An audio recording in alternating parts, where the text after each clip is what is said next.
In Ephesians chapter 3, we are considering this great prayer of the Apostle Paul for those to whom he is writing. It is a prayer with which we ought to be not only acquainted, but which we ought to be using. It is an ascending scale, leading on and up, and dealing with needs that are tremendously important in our lives.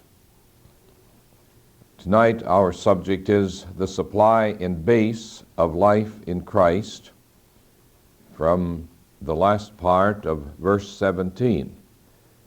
But I want to read again the whole prayer. I hope that our study of this prayer becomes an incentive for you to use it in your own praying and to amplify it. I believe that it's important for us to use what the Lord has given us. The prayer that he taught his disciples, which is commonly called the Lord's Prayer, is one that I believe is greatly misused.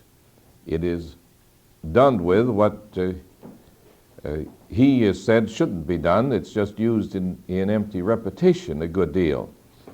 It becomes a wonderful base for prayer, a basis for prayer if you just take it up petition by petition. But we ought to learn to use also these prayers of the Apostle Paul. They deal with basic and important things.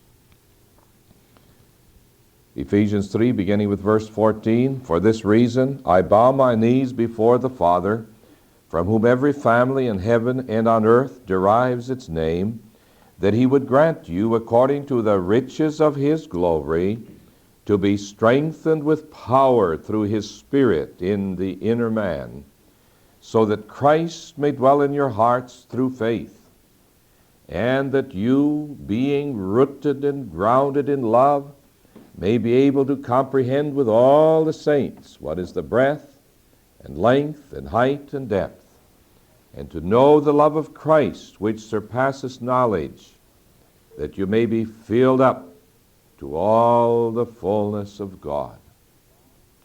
The supply and base of life in Christ